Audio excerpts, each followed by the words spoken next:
अरविंद केजरीवाल कुछ दिन पहले, आज ही का या कल का उनकी बाइट है, जब वो कह रहे हैं कि ये वोट कहां से आ गए, ये लोग कहां से आ गए, यूपी बिहार के लोगों को दिल्ली में लाके वोटर बना दिया है। ये सब लोग देख रहे हैं, जो लोग देश के चुनाव में, लेकिन आदत से मजबूर है ना, के आधार पर बांटना चाहते हैं। अरे तकलीफ क्यों होती है जब केजरीवाल का ट्वीट पढ़ती हूँ एक्सपोज करने का? पढ़ने दीजिए, ये तो राज्य सरकार के हाथ में है। क्यों उन्होंने प्रस्ताव नहीं लाए?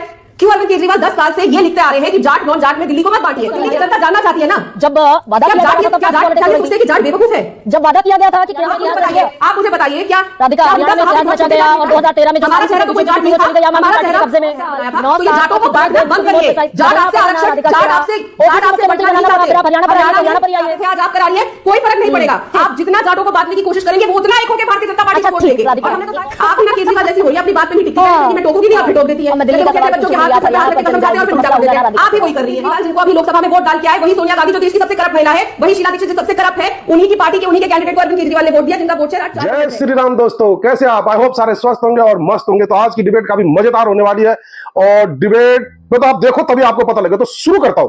आज की डिबेट में राधिका खेड़ा ने दरबारी एंकर गरिमा सिंह को करारा जवाब दिया। डिबेट का मुद्दा था अरविंद केजरीवाल का प्रधानमंत्री को पत्र लिखना, जिसमें उन्होंने जाट समुदाय को ओबीसी वर्ग में शामिल करने की मांग की है।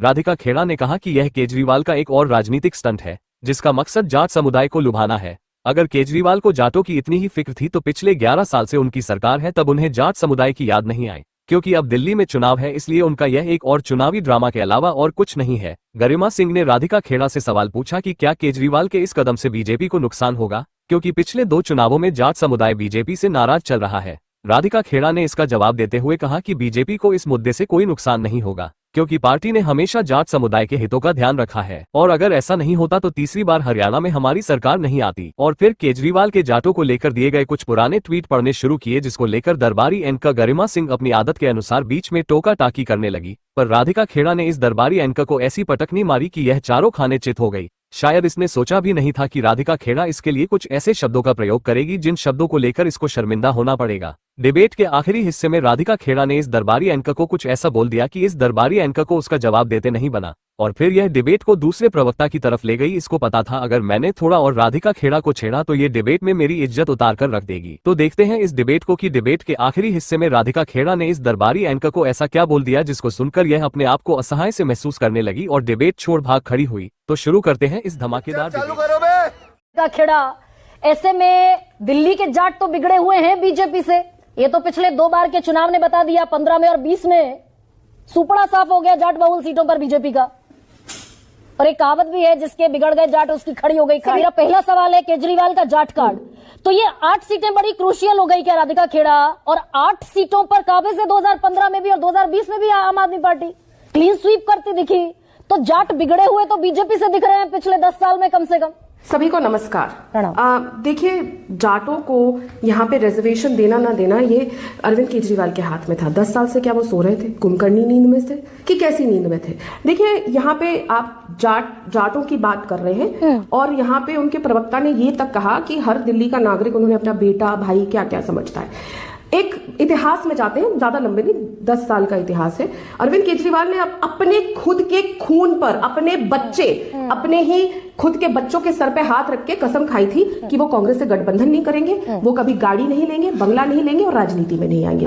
जो आदमी अपने बच्चों का नहीं हुआ, क्या वो जाट समुदाय का होगा? जो आदमी अपने बच्चों का नहीं हुआ, उसने दिल्ली वालों को भी कोई उनमें विश्वास नहीं कर रहा। पुजारियों को देना है, दीजिए पैसा, जाटों को रिजर्वेशन देने दीजिए, लेकिन 10 साल आप क्या कर रहे थे? मेहरौली, मुंडका, रिठाला, नागलोई, मटियाला, नजफगढ़, बिजवासन, किराड़ी, ये सारी सीटें क्लीन स्वीप करना कोई इत्तेफाक थोड़ी है। चलिए, हरियाणा जाटों ने जहां डिसाइसिव है वो जीत हार का फैसला कर दिया। दिल्ली से सटा हुआ हरियाणा आता है ना, और वहां पे सबसे ज्यादा जाट पॉपुलेशन है। क्या हुआ? दिल्ली से ज्यादा हरियाणा में जाट है। किसकी सरकार तीसरी बार बनी है? रिकॉर्ड। अगर जाट अगर जाट भारतीय जनता पार्टी की बात कर लीजिए, क्या तीसरी बात नहीं? हरियाणा का बहुत असर पड़ता है दिल्ली में। दिल्ली के अधिकतर लोगों के रिश्तेदार हरियाणा में है और यूपी में है, और यही अरविंद केजरीवाल, और यूपी में जाट भी रहते हैं और हरियाणा में भी। और यही अरविंद केजरीवाल कुछ दिन पहले, आज ही का या कल का उनकी बाइट है, जब वो कह रहे हैं कि ये वोट कहां से आ गए, ये लोग कहां से आ गए, यूपी बिहार के लोगों को दिल्ली में लाके वोटर बना दिया है। ये सब लोग देख रहे हैं जो दिल्ली की जनता को यूपी बिहार का बता रहे हैं। लेकिन आज तो सीधे सीधे बिहार का बता रहे हैं। आज तो क्या राधिका, आज पोल खोल हो गई क्या? सीधे सीधे आप हरियाणा ले आइए, आप बच्चों की कसम ले आइए, मैं आज टोकूंगी रोकूंगी नहीं राधिका खेड़ा आपको, और पूरा मौका दूंगी। आज पोल खोल लेकिन हो गई। चिट्ठी लिखी अरविंद केजरीवाल ने बाकायदा प्रधानमंत्री को कि भाई 15 में वादा किया, 17 में वादा किया, 19 में वादा किया, 4 बार वादा किया कि केंद्र की ओबीसी लिस्ट में जाटों को शामिल करेंगे। दिल्ली की ओबीसी लिस्ट में जाट शामिल है। चलिए, आप रोकना चाहती है तो आप टोकिए, हमें इसकी आदत है, लेकिन मैं 3 अरविंद केजरीवाल के ट्वीट पढ़ के सुना रही हूँ। एक कहा, my gratitude to Delhiites for their support. You are so amazing. You rejected the politics of caste and religion. Hope final results are as per exit polls. अब कास्ट की राजनीति कौन कर रहा है? Haryana, please maintain peace. BJP is playing caste politics, dividing Haryana into Jats and non-Jats. Please don't fall into BJP's trap and stay united. मैं इसी के नाते यही राधिका वादा किया था प्रधानमंत्री ने, देश के गृह मंत्री ने। Don't fall into Kejriwal trap. Radhika Delhi के चुनाव में आप ये बताइए, आपने कहा था मैं टोकूंगी नहीं, लेकिन आदत से मजबूर है ना। आपने कहा था मैं टोकूंगी नहीं, लेकिन आप आदत से मजबूर हैं। मैं जो सवाल पूछ रही हूँ राधिका, जो लोग इस देश को धर्म और जाति के आधार पर बांटना चाहते हैं, अरे आप तकलीफ क्यों होती है जब मैं केजरीवाल का ट्वीट पढ़ती हूँ एक्सपोज करने का? पढ़ने दीजिए। जो लोग इस देश को धर्म और जाति के आधार पर बांटना चाहते हैं, वो लोग समझ लें कि हम एक हैं, एक थे और एक रहेंगे। तो हम इन बातों को माने जो अरविंद केजरीवाल ने लिखी थी, कि अब इस चिट्ठी को माने जो अरविंद केजरीवाल ने लिखी थी। दोनों अरविंद केजरीवाल है ना, तो पहले अरविंद केजरीवाल ये तय करें। आप इसको खारिज कर दीजिए। प्रधानमंत्री नरेंद्र मोदी ने, देश के गृह मंत्री अमित शाह ने वादा नहीं किया था दिल्ली के जाटों से कि केंद्र की ओबीसी लिस्ट में शामिल करेंगे? आप खारिज कर दीजिए। हाँ, तो हमारी सरकार आएगी दिल्ली में। हमारी सरकार तो नहीं आई ना दिल्ली में, ये तो राज्य सरकार के हाथ में है। क्यों इन्होंने प्रस्ताव नहीं लाया? क्यों अरविंद केजरीवाल 10 साल से ये लिखते आ रहे हैं कि जाट नॉन जाट में दिल्ली को मत बांटिए, हरियाणा को मत बांटिए और कास्ट की पॉलिटिक्स मत करिए? अब ऐसा क्या हुआ? तो जब प्रधानमंत्री और गृह मंत्री वादा कर रहे थे तब कास्ट पॉलिटिक्स तो दिल्ली की जनता जानना चाहती है ना। जब वादा किया गया था तब कास्ट पॉलिटिक्स हो रही थी। सोचते हैं कि जाट बेवकूफ है?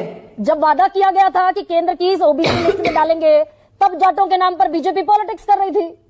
मुझे ऐसा लगता है कि आप ये जितना जाटों के ऊपर लेकर जाना चाहे, मैं फिर यही रिपीट करूंगी। आप केंद्र की बात आ रहे हैं, मैं हरियाणा का आपको एग्जांपल दे रही हूँ। बहुत हाल ही में बहुत ही क्लोज एग्जांपल है गरिमा जी, और इतिहास रचा गया है हरियाणा में, और जाट बहुत मेजर फैक्टर प्ले करते हैं। और कांग्रेस का चेहरा और दिल्ली में सारी सीटें जो आपकी थी वो हड़प लिया जाट नेता बताते हैं कि नहीं बताते हैं? हरियाणा में इतिहास रच गया। आप मुझे बताइए, क्या राधिका हरियाणा में इतिहास रचा गया? और 2013 में जो सारी सीटें बीजेपी थी वो चली गई आम आदमी पार्टी के कब्जे में।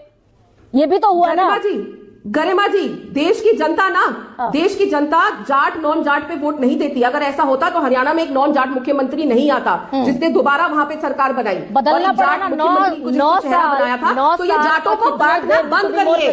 जाट आपसे आरक्षण, जाट आपसे मुख्यमंत्री बनाना पड़ा, फिर आप हरियाणा पर आइए तो हरियाणा पर ही आइए। नायब सिंह सैनी को मुख्यमंत्री बनाना पड़ा, 9 साल 54 दिन बाद मनोहर लाल खट्टर को हटाना पड़ा। दिया है डिवाइसिव पॉलिटिक्स का, लेकिन जाट मुख्यमंत्री तो नहीं आया ना। जाटों ने ही एक डिवाइसिव पॉलिटिक्स का जवाब दिया। जाट वर्सेस ऑल करती तो दिखी ना भारतीय जनता पार्टी जी कराते थे, आज आप करा रही है। कोई फर्क नहीं पड़ेगा। आप जितना जाटों को बांटने की कोशिश करेंगे, वो उतना एक होकर भारतीय जनता पार्टी को वोट देंगे। और हमने तो साहिब शर्मा जी को मुख्यमंत्री बनाया था दिल्ली का, वो जाट थे कि नहीं थे? बताइए। परवेश वर्मा जी के, सुनिए ना, एक और सवाल का, हमने तो जाट मुख्यमंत्री ये हुआ क्या दिल्ली में कि वो जो सारी सीटें आपकी थी 2013 में, और मैं ये तब उस माहौल की बात कर रही हूं जब शीला दीक्षित की अगुवाई में कांग्रेस 45 से 50 सीटें हासिल करती थी, बची 20 सीटें। उन 20 में से ये 8 सीटें आपकी परंपरागत सीटें थी। इस सारी साफ हो गई। हुआ क्या ये? बिल्कुल ऐसा हुआ, और उस पे हम लोगों ने मेहनत करी, काम करा, हम कम सीटों पे आए। हाँ, ये हालात ऐसे हुए कि हम निगम से भी बाहर चले गए, लेकिन हम लगातार 10 साल से लोकसभा में जीतते आ रहे हैं और हमारा वोट शेयर बढ़ता जा रहा है। उस समय से लेकर अब लगे तो 38% से ज्यादा हमारा वोट शेयर हो गया है। 34% से बढ़कर 38 पर सरकार में 15 साल थी, लेकिन लोकसभा लोकसभा और विधानसभा जी को अच्छा नहीं लगता, अलग चुनावी मोड में लड़े जाते हैं। लेकिन तो करने दीजिए। हरिशंकर गुप्ता, आप भी ना केजरीवाल जैसी हो रही है, आप भी ना केजरीवाल जैसी हो रही है, अपनी बात पे नहीं टिकती। पहले मैं टोकूंगी नहीं और फिर टोक देती है। जैसे वो कहते हैं बच्चों के हाथ रख के कसम खाते हैं और फिर उल्टा कर देते हैं। आप भी वही कर रही हैं। आप ही ने मान लिया, इंस्पिरेशन अच्छा नहीं है। आप ही ने मान लिया कुछ कमियां रही, सीटें कम आई, आप ही ने माना। आप ही ने माना वोट तो शेयर कंप्लीट बढ़ा, तो करने 34 दीजिए, से 38 मेरे को बात पर आए, बताने तो दीजिए। फिर जो आप 15 लोकसभा साल पर दिल्ली की जाएंगी। सत्ता में काबिज थे वो 4% पे आ गए हैं। जो दिल्ली की सत्ता में 15 साल थे, जो अरविंद केजरीवाल जिनको अभी लोकसभा में वोट डाल के आए, वही सोनिया गांधी जो देश की सबसे करप्ट महिला है, वही शीला दीक्षित जो सबसे करप्ट है, उन्हीं की पार्टी के उन्हीं के कैंडिडेट को अरविंद केजरीवाल ने वोट दिया, जिनका वोट शेयर आज 4% रह गया है। लड़ना कुछ इन्हीं गलतियां से हुई है। हमसे, वो आपको राधिका सुधारेंगे। हरिशंकर आई होप कि आपको डिबेट पसंद आएगी। डिबेट पसंद है लाइक कीजिए, शेयर कीजिए और चैनल पर रहे तो सब्सक्राइब कीजिए। मिलता हूं फिर किसी नई डिबेट के साथ, तब तक जय श्री राम।